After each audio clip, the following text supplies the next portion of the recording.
If you're good at something, never do it for free.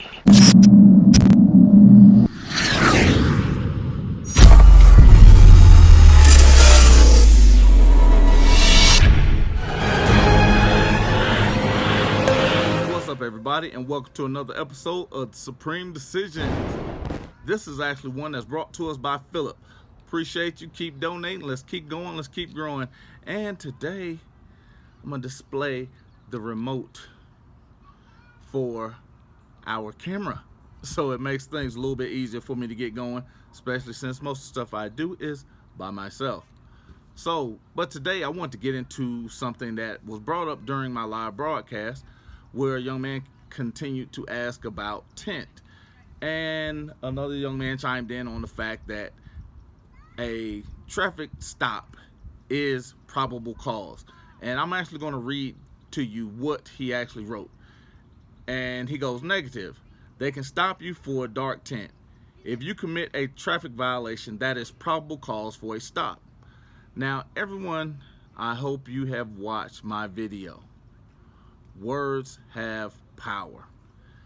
And here's why I say that.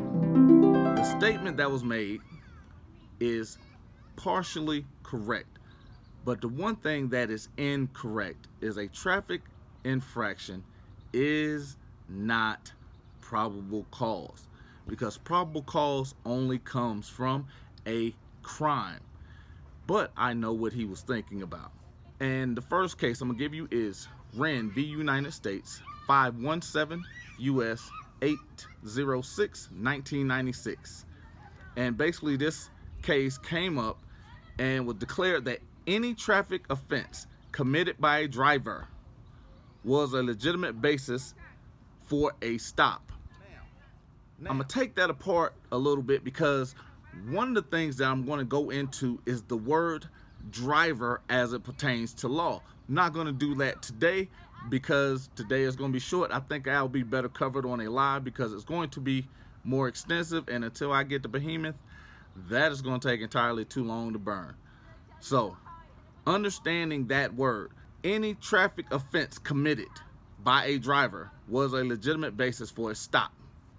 Now, I could have sworn there was a traffic question that was brought up, and it came with Delaware v. Prowse, where it stated that one's locomotion could not be stopped without probable cause. Now we also go into another one, Florida v. Royer, where it said that a police officer is allowed to approach you, but you do not have to participate in their investigation. Understanding those couple of statements in those cases, here's what you have. All of them stand. Now I'm going to go a little deeper into it. Hope you're ready.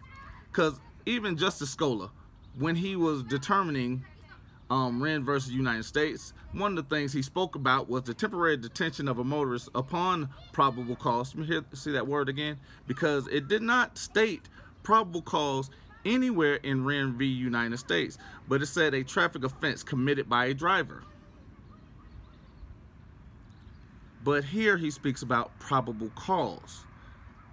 Nowhere it says that traffic offense established probable cause. I'm going to go deeper into that, because I'm going to even go deeper into Wren v. United States.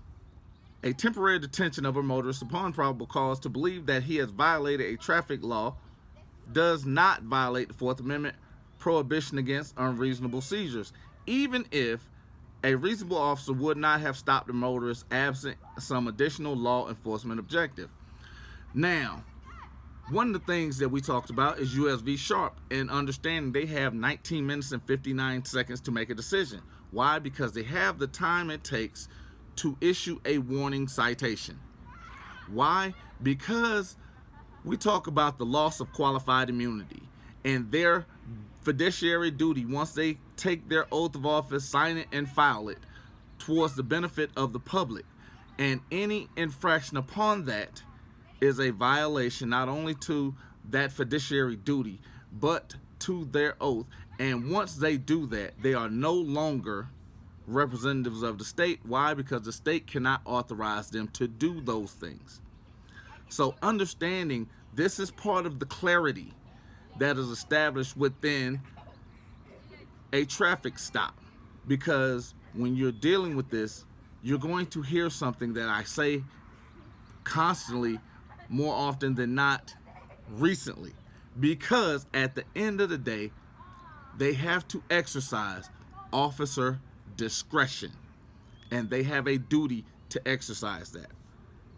And another case that I'm going to bring up for you, Heen v. North Carolina, 574 U.S. 2014. And basically it ruled that the police officer's reasonable mistake of law can provide individualized suspicion required by the Fourth Amendment of the Constitution to justify a traffic stop.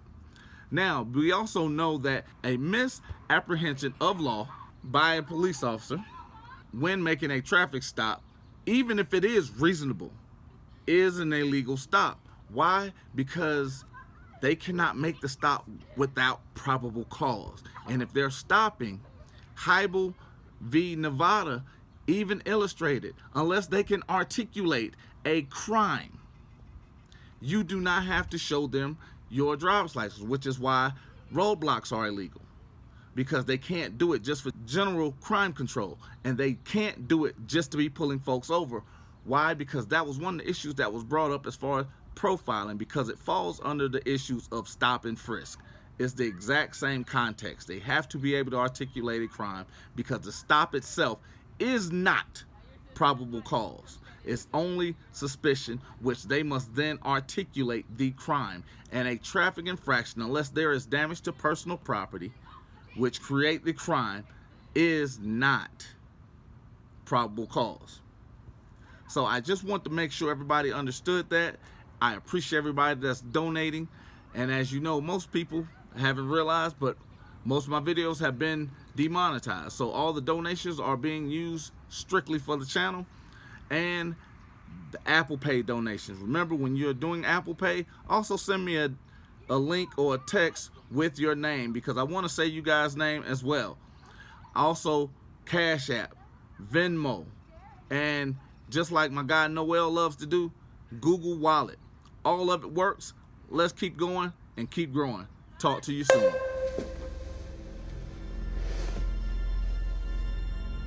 Do not try and bend the spoon.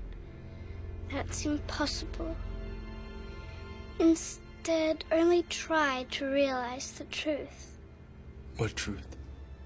There is no spoon. There is no spoon? Then you'll see that it is not the spoon that bends, it is only yourself.